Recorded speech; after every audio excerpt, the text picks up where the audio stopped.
Nobody ever said when I grew up, I want to be a background screener ever, but I love it. I'll try and give you the Reader's Digest version of it.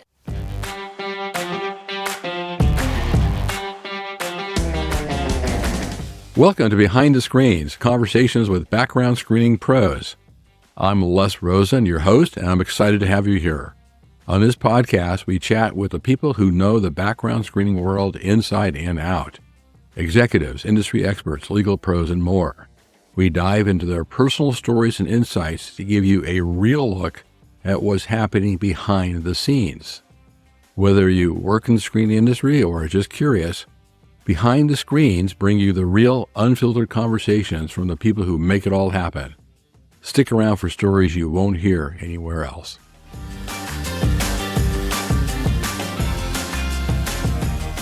And ladies and gentlemen, welcome to this week's episode of Behind the Screens, Conversations with Background Screening Pros. And I am really honored to have with me one of the most hardworking and frankly, one of the most terrific people in the screening industry. I think you all know her, Noelle Harling. Noelle, how are you today? Welcome to the program. Thanks, Les. I'm doing well. Happy to be here. Oh, I'm so glad you're here. And let me just tell the audience, don't walk away halfway through, because I'm kind of foreshadowing here, but if you stay through the whole show, you might pick up some juicy pieces of Hollywood gossip, maybe, right? Maybe, because, well, you're stationed in Burbank, or you work out of Burbank for many years. And as I recall, there's a thing or two you could enlighten us about. So I'd be happy to talk to you about that. So let's start off. Let me just ask you, how many times have you thought to yourself, I should write a book about the crazy things I've seen in background screening?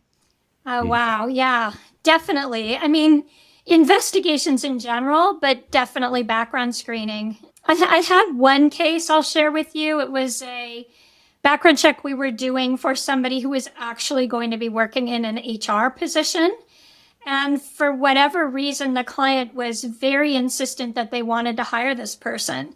And as we got into the background, it became very apparent that a lot of what the person was saying about their background was not exactly accurate. And there was criminal history there, but nothing major.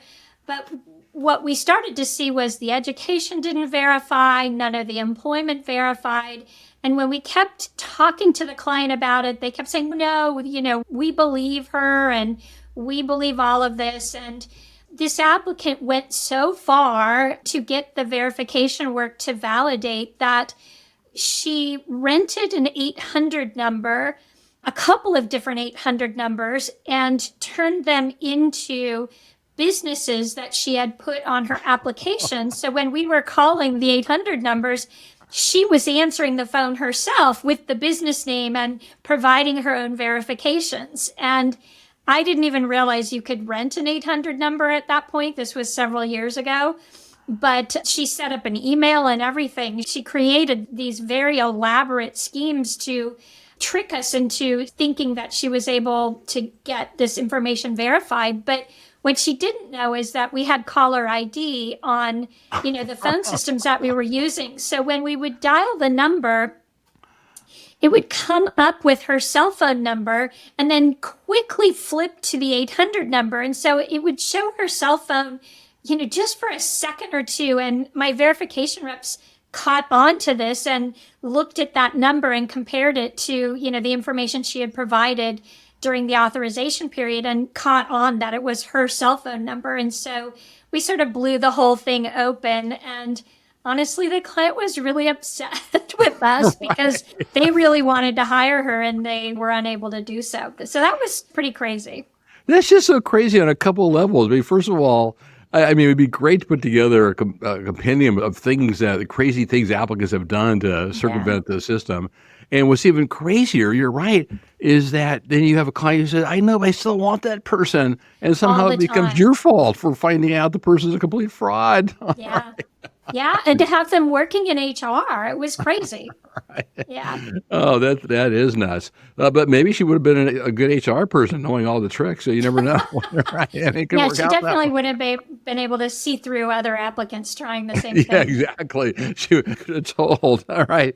So fill us in. What are you doing now that you want to talk about? What do you find interesting about it? What keeps you busy during the day in the wild, wonderful, wacky world of pre-employment background checks?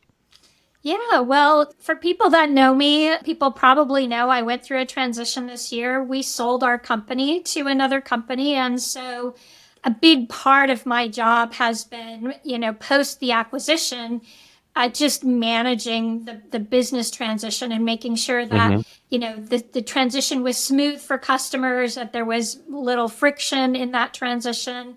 And then just really trying to help the acquiring company understand the nature of the business that we had because everybody does things a little bit Right. differently.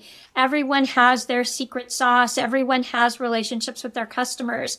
And so a lot of what I've been doing for the past few months has been just making sure that our customers that we spent 20, 30 years really taking care of and doing the work required to hang on to them and keep them happy Right. continues with the new organization. So that's been a lot of what I've been doing for the past few months.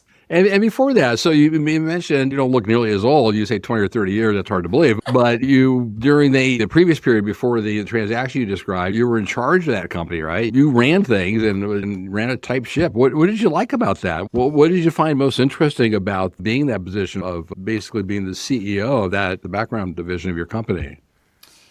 I'm a creative and I'm a strategizer, I'm a builder. And so I started that division in 1995 and built it Wow. from the ground up. And I was the first employee and went out and learned the FCRA and worked with our IT director to build a platform to support the business. And it was super just engaging. And every day was, exciting and new. And I was learning and hiring and mentoring and selling. I was going out and selling. And so running that business for me every single day was intellectually really stimulating and very, I love learning. I'm a lifelong learner. So every day Right. I was learning something.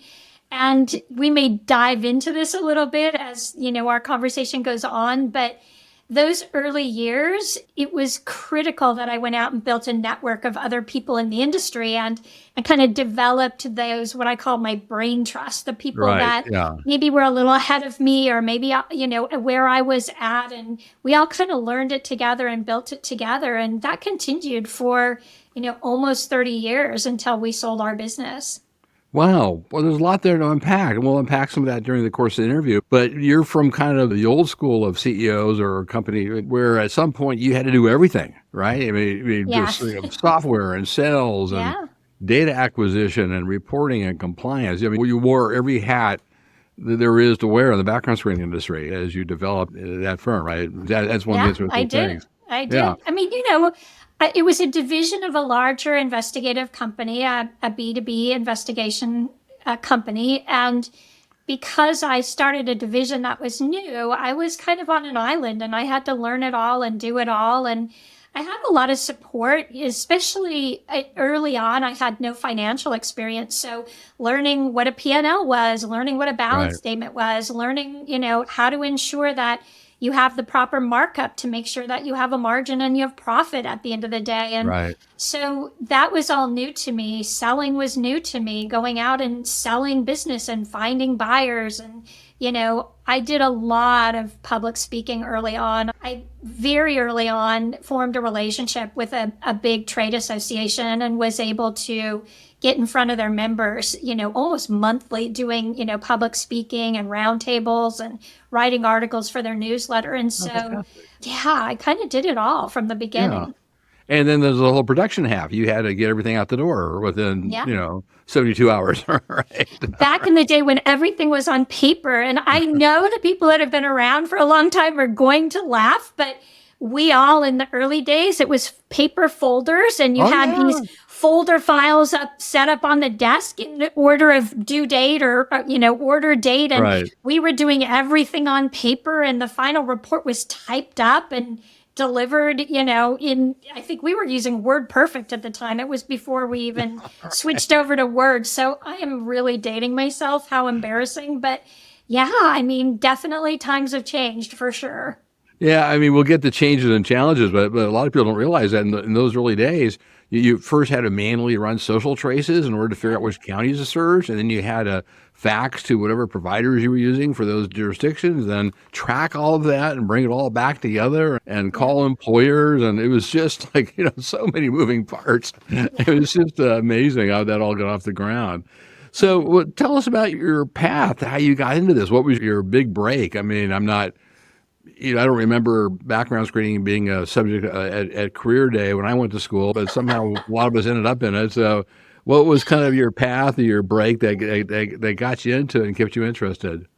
Yeah, nobody ever said when I grew up I want to be a background screener ever, but I love it. Yeah, so I'll try and give you the Reader's Digest version of it. I was working in another industry, and I know you're going to grill me on this, but I decided I needed a more stable kind of job. I had a 2-year-old at home, and I did this sort of career counseling thing through UCLA Extension where you do a battery of tests and it's like 32 hours of tests, everything from the MPI to, the SAT and ACT and then a bunch of other tests. And Wow. they put all of the information into a computer and they come out and they give you career options and they'll say, here are the top 10 careers we think you would do well at that are in a growth mode and that, you would make a reasonable amount of money. And this is the education you would need for each. And the top two were music video producer. This is back Wow. in the MTV days. And the other one was private investigator. And my father had worked for the government. I'm not going to tell you which agency, but it ran in the blood, investigating, and that Right. kind of, leaning, was genetic. And so I decided to pursue a career as a private investigator. And I went into private investigations thinking it would give me a little bit of stability. And then I ended up doing surveillance and undercover work, the least stable investigative types of work you could do. And one of the big cases I worked early on was a murder investigation. It was a Wow. cold case murder investigation.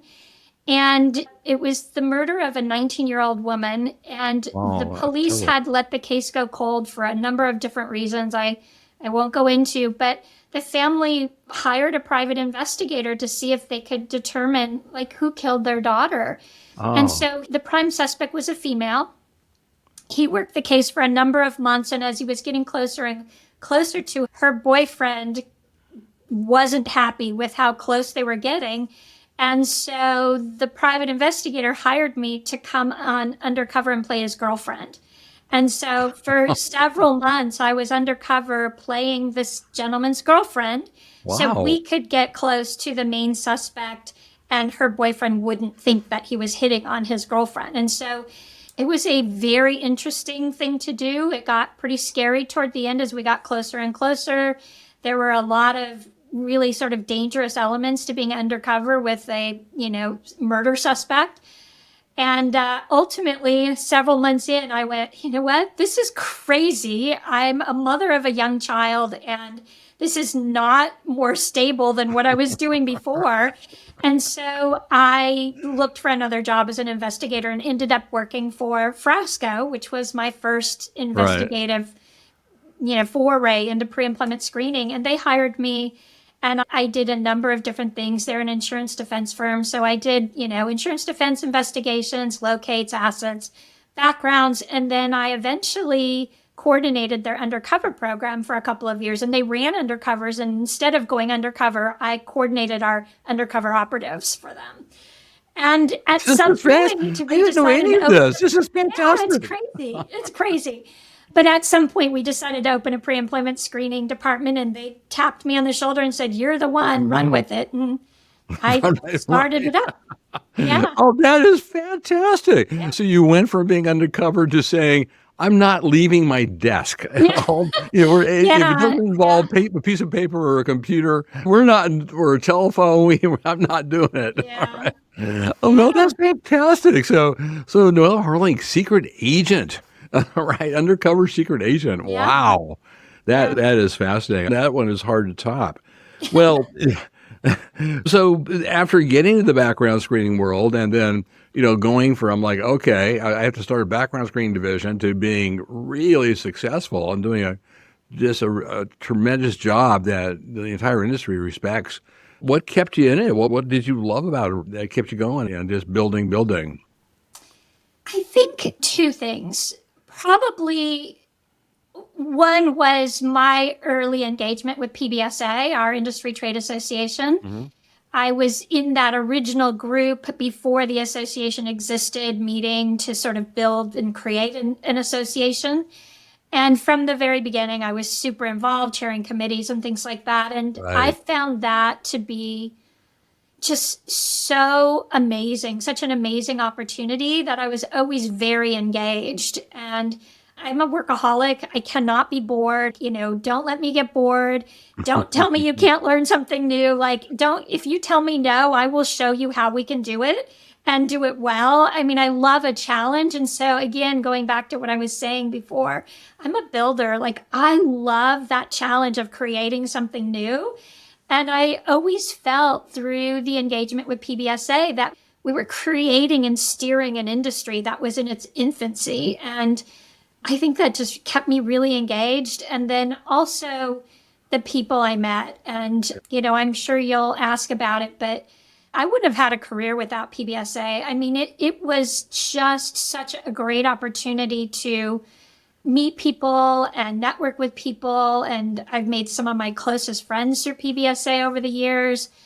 And also, I think I don't think I would have been as good of an executive as I Hmm. kind of like to think that I am if it weren't for the opportunities to work with business owners and Right. CEOs and lawyers and vendors, and just really learn from the best of the best. No, you were definitely involved right in the maelstrom, right when it all started, and chairing committees when those first vital years. And we can talk about accreditation in a little bit. You're the queen of accreditation. You really got that off the ground. That was one of the things I remembered at our very first meeting when I called it to order as the chair, talking about we got to get an accreditation program. So easy for me to say, but you actually did it. So, all right. So let's talk Yeah, about a lot that. of people said it couldn't be done, but again, don't tell me something can't be done. Yeah. No, that was one of the visions we all shared. And Yeah. tell us, I mean, I know you've obviously been, you've been on the board of PSA, but what are you most proud of from your PBSA days in terms of what you've done and the Yeah, I mean, accomplishment? definitely accreditation. When I went to the very first conference, the very first PBSA conference, and we were voting for the board and we were Mm. establishing these committees, somebody tapped me, Catherine Aldrich tapped me on the shoulder and said, "You're going to chair a committee." And I was like, "I don't know how to do that." And she's like, "You can do it. I know you can do this." And I threw my hat in the ring and ended up co-chairing the Ethics and Accreditation Committee. Right. And very shortly after that, chairing it, my co-chair kind of decided he didn't want to do it. And we literally built the accreditation program from scratch. We wrote the standard, the audit criteria, the policies and procedures. We Right. created the background screening credentialing council. We wrote it into existence, and we did the beta test with the first companies and then went through the group one that did the very first accreditation. And that is probably, I'm really proud of that. We needed to self-regulate. We can see now how, sort of at risk our industry is. And I think without that Yeah. self-governance, we wouldn't actually have an industry at this point. And I didn't do it alone. Obviously, there were a million people that were Right. Yeah. Yeah. wonderful in building out this accreditation program. But yeah, I'm really proud of that. Well, I certainly remember your leadership, and a lot of people did a lot of work, and you moved them along and got it toward the finish line, and actually got it. Obviously, with other people were involved as well, got it implemented. So, boy, that's quite an accomplishment. That was fantastic. Thank That's you. right. I didn't realize Catherine was a member of the original board. I remember that was in Scottsdale when it was crazy. It was, yeah. Yeah, it was just we were all there for the first time, brand new, and I had created committees, and people went to different committees, and people were wondering what to do. And out of that mess, we got PBSA today. So it all kind of worked out.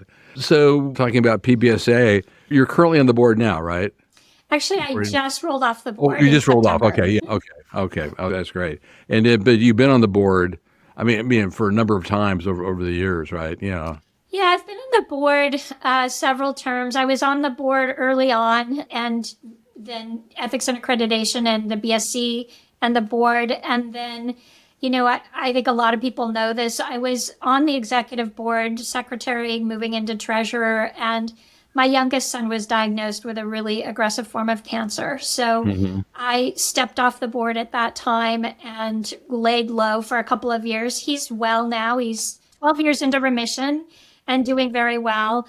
But, after a certain number of years, I got tapped on the shoulder again and said, hey, come on back to the board and the BSCC. And I was thrilled for the opportunity. So, yeah, I've been on the board and the BSCC both a number of times.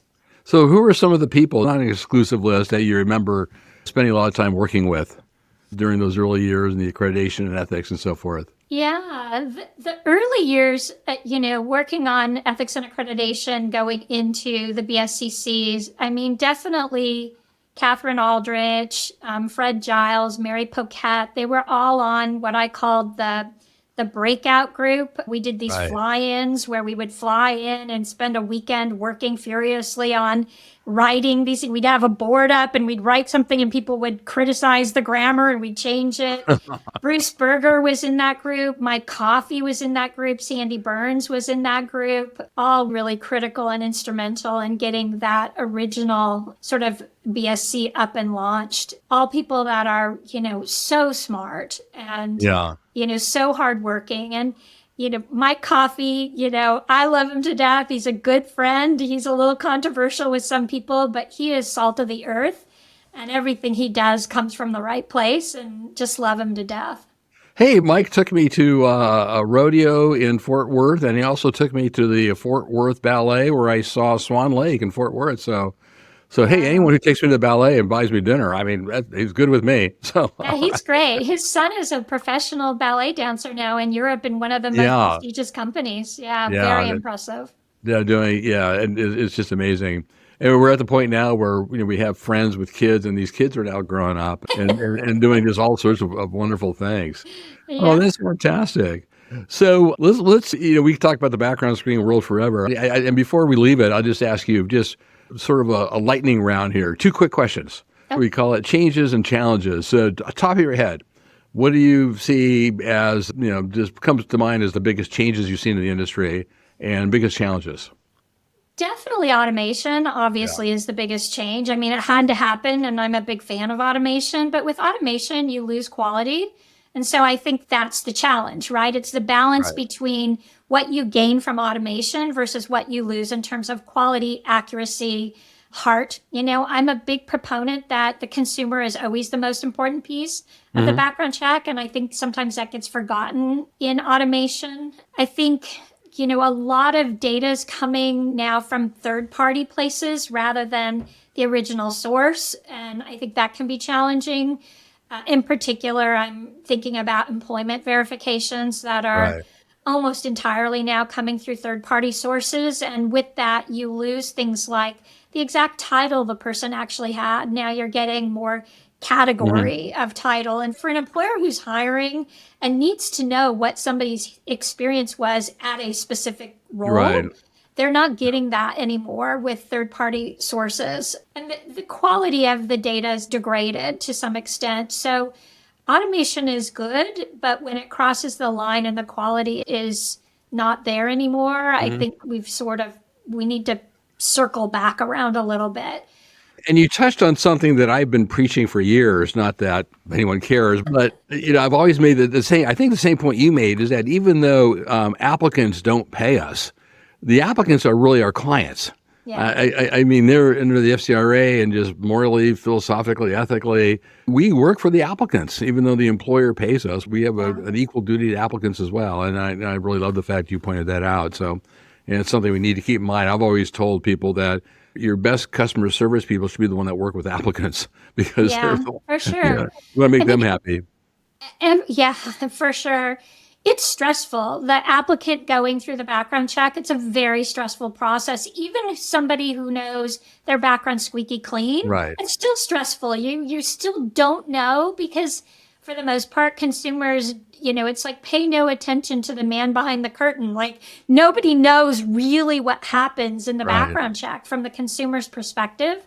And I think anything a background screening company can do to put them at ease, make Right. them feel more comfortable, give them enough information that they understand the process, they know what to expect going into it, they know how to get a copy of their background, they know how to dispute it if there's inaccuracies or Mhm. out of date information. I think it's really important. I mean, I think one of the reasons I leaned toward accreditation is because I felt that was the best way to really protect the consumer's Right. rights, Yeah. honestly. Yeah, to the consumer, it's kind of a black box, and you don't know. There could be someone with a similar name, similar date of birth. There could be, cross pollination of data or contaminated data, or somehow something associated with you comes up that's not you, and then it's a process. So, yeah, Yeah. it is a little bit. It can be a little bit scary. So let's leave the wonderful world of background checks and let's talk about you. You had this kind of reference to a previous career. And I told the people at the top of the hour, stay tuned. We might hear something juicy. So, what was the previous career?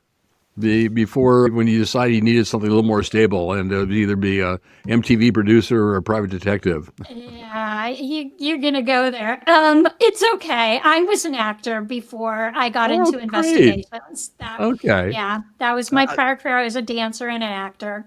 I don't think that's a secret at this point. I think people kind of know. But, all right. And so you were an actress or actor, you would say, and involved in Hollywood. And we'll play the celebrity game. Who are some of the, I'm sure people say, well, who are some of the celebrities you got to know and how did you get to know them?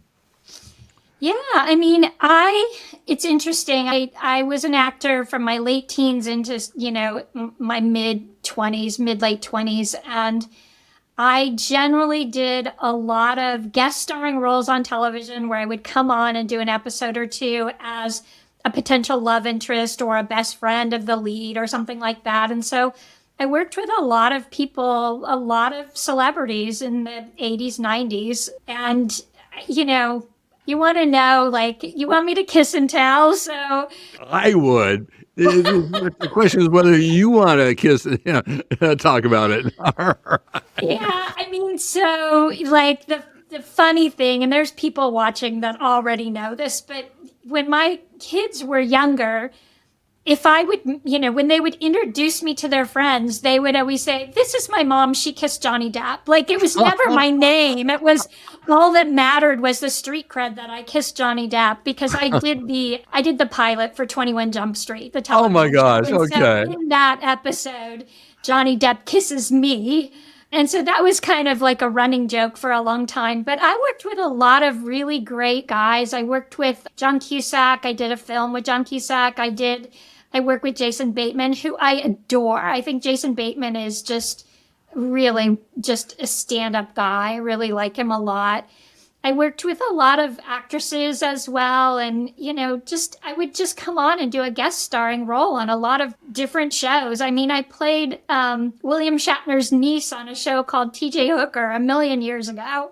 I remember that. That was after, Yeah. after Captain Kirk became CJ. I remember, of course. Yeah. Yeah. My Yeah, gosh. I Yeah. mean, these are a long time ago. But yeah, I worked a lot. Did a lot of television. I did a lot of national commercials as well. I did a commercial for one of my favorite commercials I did was for the Toyota Tercel. And they did a remake of The Wizard of Oz, and I played Dorothy. And so I was driving all of the characters from The Wizard of Oz through the forest in this Toyota Tercel. And the funny thing is we had a stunt driver on set that drove the car. We were shooting at Griffith Park, which is in Los Angeles, and the stunt driver crashed the car into a tree.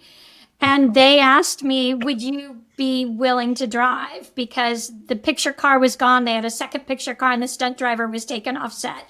And they wanted to keep shooting. We didn't have a backup stunt driver. And I was like, yeah, I'll drive. So I actually did the stunt driving in the commercial. But it was really fun. I have pictures from that and, all of the characters in all their full glory. It was a 5-day shoot. They spent a ton of money.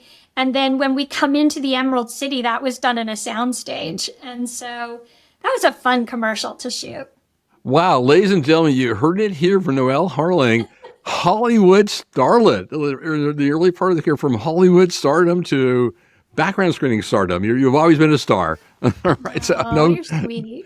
no question It's about that. probably a complete unknown, but I made a living as an actress. That's something that, yeah, that's hard to do. So, Oh, that is fantastic. So from Hollywood to the FCRA, what a long, strange trip that must have been. And I love Jason Bateman too, by the way. it's great. What great memories. So as you sit here now, if you could give your younger self some advice, or give a person who's kind of newish to the screening industry some advice, what would that be? What would you advise people based on everything you now know? I would probably say my biggest advice is know when to turn off the computer. Like, a lot of us in the screening industry are workaholics. A lot of us work long hours, either by choice or just by the nature of the business. And if I could tell myself anything, my younger self, I would say turn the computer off earlier and go have fun. Like, Yeah. make s'mores with your kids on a school night just because. Like, watch a silly movie and laugh yourself silly and really seek joy. And don't just spend all of your hours working. And, it's something that even my kids now say, I don't want to work the way you did. You worked a lot. And it's a different generation. They're much more interested in having broad experiences in life rather than, Right. working really hard every single Yeah. day. And so I think anybody getting into the industry, and also some of my friends whom who you are and I'm talking to you, like, turn your computer off at a reasonable hour and have dinner with your family. Like, it's important. And that's advice I should take as well. That is really, really sound and sage advice. And I think, all of us need to, a little bit of self-care and to have work-life balance and, and do other stuff. So that's just fantastic advice. Well, it has been an absolute pleasure to spend this time with you and hearing there's so much more we can go into and just so many things, but we want to keep these things to a reasonable time period. So let me turn the mic over to you one last time if you have any final thoughts you want to share before we sign off. Well, I have so many thoughts running through my head, but I would just say it's been, great getting to know you over the years and great working with you. And I Oh, thank you. definitely, a lot of people have gone through this industry with us, and, the OGs of the screening industry. And it's been such a great ride. And I'm so grateful to you and everyone on that original board and all of the boards that followed. I'm really grateful to PBSA and to my friends and, colleagues at PBSA, and, grateful to my current employer, AccuSource HR, and my prior employer, Frasco. And I'm just grateful. That's all I could say. Well, let me just conclude by saying we are grateful that you spent time with us and shared stories from your marvelous career. A little bit of kiss and tell, but I don't think you're telling anything out of school. Nothing that people don't already know. And with that, let me once again thank Noelle Harling for spending time with us on Behind the Screens, conversations with background screening pros. And today we had the pleasure of one of the most wonderful pros that it's been my pleasure to work with. Noelle, thank you very much. Thanks, Les. It's been great. Great. Thank you.